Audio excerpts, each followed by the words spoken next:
Oi gente, tudo bem com vocês? Bem-vindos ao meu canal Casos e Mistérios.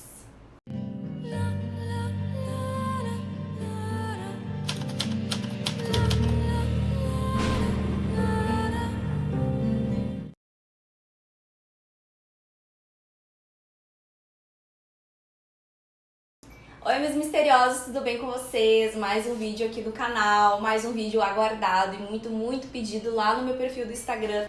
Tá aqui o perfil, sigam lá casos.mistérios. Estou centralizando todas as minhas contas lá, tanto pessoal como do canal, então vocês vão conseguir ver mais do meu dia a dia, mais da Patrícia, como que eu sou, onde que eu frequento, o que eu gosto de fazer, para vocês poderem me conhecer um pouquinho mais. Me sigam lá também lá no TikTok, também tô com um perfil bem legal e tem vídeos exclusivos que eu só posto lá. E desde o vídeo do canibal de Milwaukee, que foi do Jeffrey Dahmer, tá aqui o cardzinho, se você não viu, se você tiver estômago, você olha. Estou aqui trazendo de novo aquela frase que faz tempo que eu não falo e nesse aqui eu vou precisar falar. Preparem seus baldinhos, preparem seus dramins, porque esse vídeo vai demandar muito sangue frio e muito estômago. E eu espero que vocês fiquem até o final. Hoje eu vou trazer aqui a história de Ed Gein, que foi um serial killer lá de antigamente, que é bem conhecido por muita gente, mas muita gente não sabe a fundo da história dele. Mas para vocês terem uma ideia, antes de iniciar o vídeo, esse cara, ele foi uma grande inspiração, sim. O cara mata, o cara faz absurdos e ele vira o quê? Uma estrela do cinema, ele inspira filmes, tá tudo errado mesmo. Esse cara, ele foi uma inspiração para o filme Psicose, foi uma inspiração para a criação do personagem de Buffalo Bill, que foi um dos personagens do filme O Silêncio dos Inocentes. E também ele inspirou o personagem principal, o assassino do filme O Massacre da Serra Elétrica. Edward Gein nasceu no dia 27 de agosto de 1906 em Wisconsin, lá nos Estados Unidos. Ele foi o segundo filho de George Philip Gein e Augusta Gein. Ed Gein tinha também um irmão mais velho chamado Henry George Gein. O pai do Ed, ele era um alcoólatra, então ele era um cara que dava muito trabalho, porém era o cara que sustentava a família. Então, por mais que ele fosse alcoólatra, tivesse os problemas dele, ele estava sempre trabalhando e também tinha esse problema de não parar muito tempo no emprego, mas ele estava sempre à procura, sempre dando o seu jeito. O pai do Ed, ele chegou a trabalhar como carpinteiro e também como vendedor de seguros. E por último, ele foi dono de uma mercearia por alguns anos, mas ele acabou vendendo o seu negócio e acabou deixando a cidade com a família para viver em isolamento em uma fazenda que ficava na cidade de Plainfield, em Wisconsin, que se tornou a residência permanente da família Gein. A mãe do Ed, a Augusta, ela sempre foi uma mulher assim muito dura, que cobrava muitos filhos assim, né, para ser corretos, para serem diferentes dos outros meninos, enfim. E após a mudança da família para essa fazenda, né, que ficava lá em Wisconsin, tudo parece que mudou e piorou em relação ao temperamento e ao comportamento da mãe do Ed. A Augusta, ela se aproveitou do isolamento da família, se afastando dos estranhos, e assim ela poderia influenciar muito mais seus filhos. O Ed, ele deixava a fazenda apenas para ir à escola, e fora de lá ele passava a maior parte do tempo fazendo tarefas dentro da fazenda para a família. A Augusta, ela vivia pregando a palavra dentro de casa, então nada de errado nisso. Porém, ela era uma mulher que ela era muito maldosa, né, com os filhos. Ela era uma pessoa que ela inventava muita coisa. Então ela se aproveitava desse isolamento da família e dos filhos, né? Ela não deixava eles saírem para lugar nenhum, então ela poderia educar e falar o que ela quisesse e criar os filhos dentro daquele mundinho, que claro que a criança crescendo dentro de um mundo sem ter acesso às outras pessoas e ao mundo exterior, vai acreditar no que aquela pessoa de confiança diz para ela. Então a Augusta era uma pessoa que ela pregava a palavra, só que ela inventava muita mentira. Ela dizia pro Ed, principalmente, que é quem ela influenciou mais, e quem acreditava mais no que ela falava muito para ele que as mulheres, elas não prestavam, que a única mulher que prestava no mundo, que era confiável, que era de Deus, era ela, que qualquer mulher fora dali, que não fosse ela, era uma prostituta, que era a obra do demônio. Então ela sempre criou o Ed tendo essa visão das mulheres e dizendo que ela era a única mulher que deveria ter respeito e, enfim, que era a única mulher de Deus. Na escola, o Ed ele sempre foi um menino muito isolado e muito quietinho, só que os colegas de classe lembram dele por comportamentos estranhos, do tipo de ficar sozinho num canto e acabar rindo sozinho, o que mais tarde eles foram descobrir que ele pensava coisas, imaginava coisas e acabava rindo das próprias piadas, ele sozinho dentro da escola. E para piorar a situação dessas duas crianças, desses dois irmãos, sempre que o Ed e o irmão dele arrumavam algum amigo ou tentavam levar algum amigo para o sítio ou sair, enfim, de casa para fazer amigos, a mãe deles sempre os castigava. No dia 1º de abril de 1940, o pai do Ed acaba morrendo de um ataque cardíaco, então ele acaba ficando aos cuidados apenas da mãe, então ficou os dois aos cuidados da mãe somente. O Ed e o seu irmãozinho acabaram tendo que fazer bicos, ainda pequenos, para ajudar a sustentar a família, né, já que quem trabalhava era o pai, então como ele morreu, o Ed e o irmão acabaram tendo que fazer bicos pela cidade, enfim, ajudar no que podiam. Em relação ao irmão do Ed, tinha uma grande diferença, porque enquanto o Ed idolatrava a mãe dele e acreditava em todos os absurdos que a mãe dele trazia de informação para ele, o Henry, o seu irmão, ele não ia muito na onda da mãe dele e ele acabava tentando influenciar o Ed para não acreditar nas bobagens que ela falava, para não levar tão a sério as coisas que ela falava, que ela tinha algum problema, enfim. Mas o Ed acabava sempre dando razão para a mãe, acreditando no que a mãe falava e ficava inclusive bravo com o próprio irmão quando o irmão tentava aconselhá-lo. No dia 16 de maio de 1944, os dois irmãos, Ed e o Henry, estavam queimando uma vegetação dentro da propriedade quando o fogo acabou saindo do controle. Então o Ed saiu correndo sem conseguir achar o irmão, pediu ajuda, os bombeiros chegaram e acabaram encontrando, infelizmente morto, o irmão do Ed. Há muita teoria de que o Ed teria matado o próprio irmão, porque na autópsia, enfim, nas investigações daquele incêndio e na morte do irmão, eles acabaram encontrando pancadas na cabeça do Henry, mas ao mesmo tempo eles viram que ele acabou morrendo de ataque cardíaco. Bom, então só restaram duas pessoas, dois membros da família, que foi a Augusta, a mãe do Ed, e o Ed. Pouco tempo depois que o irmão do Ed acabou morrendo, a mãe do Ed acabou tendo um acidente cerebral, um acidente vascular, acho que um derrame, para ser mais exato.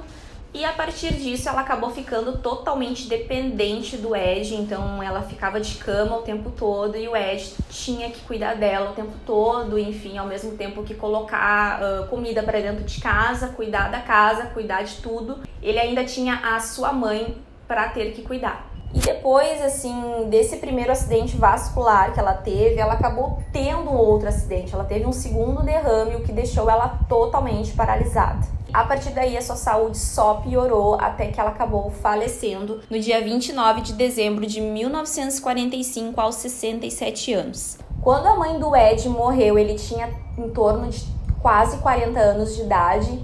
E quando ela morreu, ele chegou a dizer que a vida dele tinha acabado, porque ele tinha acabado de perder a melhor amiga dele e o verdadeiro amor da vida dele. Ela era o mundo do Ed, vamos dizer assim.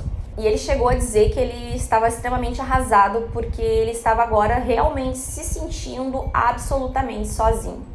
Após a morte da sua mãe, o Ed ele continuou morando sozinho na fazenda e continuou trabalhando, fazendo alguns bicos. A casa que eles tinham, ele começou a não mexer em nada onde a sua mãe tinha mexido. Então, em respeito à mãe dele, ele não mexia em nenhum cômodo que a mãe dele teria ido e colocado alguma coisa em algum lugar. Então, tudo que foi deixado como ela deixou, ele nunca mexeu. Então foi se juntando sujeira, foi se juntando bicho, foi se juntando mau cheiro. Foi tudo se tornando um lugar muito nojento, de se viver.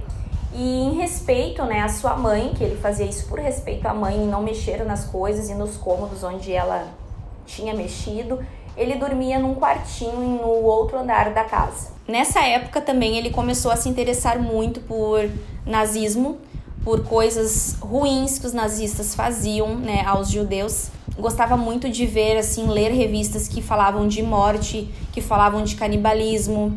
Ele começou a se interessar por livros de aventura e revistas de cultos também.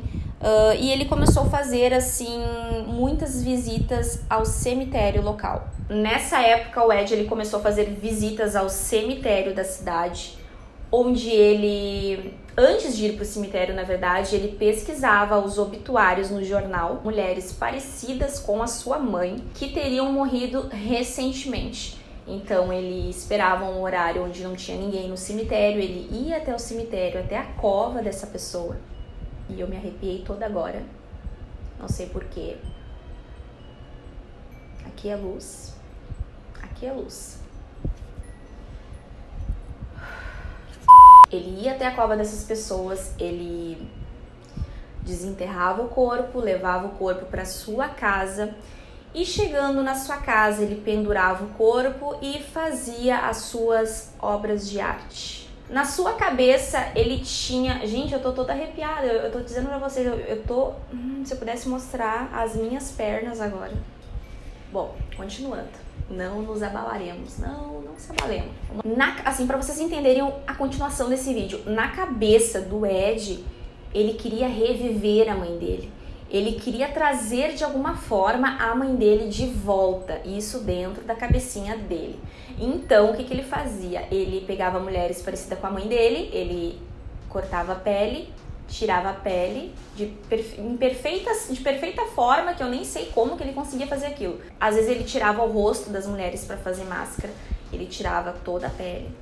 E tinha situações que ele fazia móveis com as peles, ele fazia objetos, ele fazia decorações com os ossos, com partes do corpo. E dentro da casa dele tinha um manequim, onde ele começou a montar um terno, que ele chamava, né? Que era um terno que era uma roupa que ele vestia, então ele ficava nu. Tinha episódios dentro da propriedade dele que ele vestia a pele daquelas pessoas que ele pegou no cemitério, que ele tinha cortado, ele colocava a pele, né, como se fosse um casaco, como se fosse um colete, né, para vocês entenderem mais ou menos do que eu tô falando. Pegava o rosto, botava o rosto, né, a pele na cara dele, e ele ia pro pátio e fazia danças, assim, uma coisa assim que é inexplicável. Eu não sei nem como explicar isso pra vocês, mas ele fazia esses tipos de coisas. Mas até então ele estava fazendo algo com pessoas que morreram. Então a gente vai para a parte onde as coisas começam a piorar um pouquinho. Vai piorar um pouquinho mais. Na manhã do dia 16 de novembro de 1957, uma senhora chamada Bernice Arden desapareceu. E ela tinha uma loja dentro da cidade, assim, pertinho da residência do Ed Gein. E o filho dela era o xerife da cidade. O Frank, que era o seu filho e era xerife da cidade, foi até a loja da mãe. Ele encontrou a loja aberta, não tinha ninguém. E a caixa registradora da mãe estava aberta e ele também viu uma enorme poça de sangue. E para complementar, ele também encontrou um recibo de vendas de 1 galão de anticongelante, um recibo que estava em nome de Ed Gein. Com essa suspeita de ter visto sangue, o desaparecimento, com certeza algo aconteceu com a Bernice, né? Então o xerife ele já deu um mandado de busca para o Ed, né, uma prisão preventiva até encontrarem, enfim, resolverem o caso e afirmarem realmente, né, comprovarem que ele teve algo a ver. E o Ed Gein, imediatamente ele é preso. Assim que o Ed foi preso, o xerife e seus policiais foram até a fazenda. Chegando lá, eles se depararam com uma cena de horror. Eles acabaram encontrando um corpo pendurado de cabeça para baixo e ele estava decapitado. O corpo pertencia à sua mãe, Bernice Arden. Ela acabou sendo morta por um rifle calibre 22 e as mutilações que foram feitas após a sua morte. Também foi encontrado a cabeça de Mary Regan, uma senhora que havia desaparecido em 1954. E agora eu vou dar uma lida aqui para vocês dos itens encontrados nas buscas dentro da propriedade do Ed Gein. Ossos humanos inteiros e fragmentados, uma lixeira feita de pele humana cobrindo vários assentos de cadeiras, crânios na sua cabeceira de cama, crânios femininos, alguns com o topo cerrado, tigelas feitas de crânios humanos, uma cinta feita de um tronco feminino destroçado dos ombros à cintura, calças feitas de pele de perna humana, máscaras feitas da pele de cabeças femininas, uma máscara do rosto de Mary Hogan, a cabeça inteira de Bernice Harden, o coração de Bernice Harden em uma bolsa de plástico em frente a um fogão, 9 vulvas em uma caixa de sapatos, o vestido de uma menina e a vulva de 2 mulheres de aparentemente 15 anos de idade, um cinto de mamilos humanos femininos, 4 narizes, um par de lábios em um cordão de cortina na janela, um abajur feito da pele humana de uma face humana, unhas de dedos de mulheres. Quando foi questionado sobre todos esses itens, Ed Gein disse aos investigadores que entre 1947 e 1952 ele fez pelo menos 40 visitas noturnas a 3 cemitérios para exumar os corpos, enquanto estavam em um estado que ele se considerava muito confuso. Em cerca de 30 dessas visitas, ele disse que saiu da confusão, que ele se encontrava enquanto estava dentro do cemitério e acabou deixando a sepultura em bom estado e acabou retornando para casa de mãos vazias. Então ele disse para a polícia que nessas idas aos cemitérios, que ele exumava os corpos e fazia aqueles absurdos, de levar o corpo para tirar a pele, ele dizia que ele não estava num estado normal, que muitas dessas vezes ele não se lembrava de ter feito aquilo. 30 das 40 vezes que ele foi lá fazer isso, ele estava ali naquele momento, acabou saindo daquela transe ou daquela confusão mental que ele disse que tinha na hora, se dando conta do que estava fazendo, e ele tapava tudo e saía de mãos vazias. Seria algo sobrenatural que estava tomando o Ed? Estranho, né? Acredita-se, na verdade, que o Ed ele teria matado bem mais pessoas e não somente as 2 senhoras, Então, além dos crimes que ele cometia de exumar os corpos, fazer todas aquelas atrocidades com as pessoas que já estavam falecidas, ele matou essas 2 senhoras e acredita-se que ele teria matado também mais pessoas, mais mulheres, e acredita-se sim que ele não teria matado somente essas 2 mulheres. Recentemente eu vi um documentário, foi semana passada, eu vi um documentário sobre a história do Ed Gein, antes de falar desse vídeo, porque esse documentário ele traz algo, além da história do Ed Gein, ele traz uma parte sobrenatural da história que eu gostaria muito de trazer aqui. Para quem gosta do sobrenatural, para quem acredita, eu vou trazer aqui para vocês o que eu vi nesse documentário e vou deixar também a dica aqui para quem tiver interesse em olhar. Eu indico muito. E eu que não sou de sentir medo das coisas e também não sentir medo muito do sobrenatural, vou dizer que eu senti, assim, teve momentos que eu me senti bem desconfortável com o que estava sendo mostrado, e eu acredito muito que aquilo tudo que aconteceu foi real. Embora muitos acham que esses programas sejam mentira e tudo mais, essa história em específico eu achei algo bem, assim, bem provocante. Bom, uma das coisas que eles mostraram nesse documentário, que foi a parte de pesquisa da história, de tudo, enfim, da mãe dele, pesquisaram sobre a vida dele, trouxeram, todas as informações para nós no documentário. Eles juntaram o cara que apresenta, que também faz parte dessa equipe paranormal, eles convidaram 2 médiums, mas uma em especial que é quem participa a todo momento. E, primeiramente, eles foram visitar as terras do Ed Gein, que hoje já não se encontra mais com a casa, ela foi queimada e até hoje as circunstâncias são misteriosas. Acredita-se que foi a vizinhança, o povo de lá que acabou queimando a casa, não se sabe. Mas no documentário eles vão até esse terreno e chegando lá, assim, sem saber do histórico, enfim, pelo menos eles falam isso, não sei se é verdade, eu estou trazendo o que está lá no documentário, pra ver se de repente tem algum espírito, se o espírito do Ed está ali, o que eles podem tirar, assim, daquela história pra tentar entender aquela loucura toda. Então, quando ela tá ali, ela começa a sentir muitas presenças, é como se aquele local estivesse tomado por espíritos. Mas de outras épocas também, muitas pessoas teriam morrido ali. Então, quando ela tá ali, ela sente a presença de pessoas, ela sente a presença da mãe do Ed, e depois ela até sente a presença dele também. Eles colocam alguns aparelhos, algumas tecnologias para identificar a presença, né, que a gente não enxerga, e usam tecnologias de áudio também, onde a gente consegue escutar respostas quando eles fazem algumas perguntas. Isso é bem apavorante. E tem a parte que ela fala o seguinte, que ela tem certeza que ainda há muitos corpos enterrados naquela propriedade. Ela fala disso, ela diz que ela começou a enxergar montes, como se esses corpos estivessem enterrados e perto de montes, como se fossem assim lombadas, enfim, montes. E o que mais me chamou a atenção, né? Muitas coisas chamaram a atenção, mas uma das coisas que me chamou a atenção foi quando eles foram até uma biblioteca, até uma pessoa que entendia ali da parte histórica da cidade, levantaram uma documentação para poder entender o que tinha, o que aconteceu naquela propriedade antes de ser a casa do Ed Gein.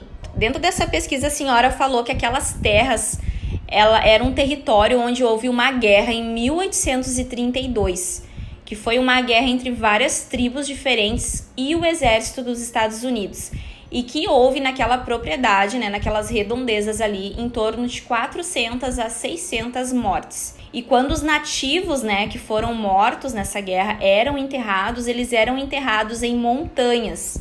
Então, no mesmo momento, eles se olham e, tipo, sim, aqueles corpos que eu vi enterrado, que eu falei montes, são desses nativos que estão enterrados sob as montanhas, no caso. Esse documentário eu vi num streaming que eu tive que assinar para poder ver, porque eu não achei em lugar nenhum mais.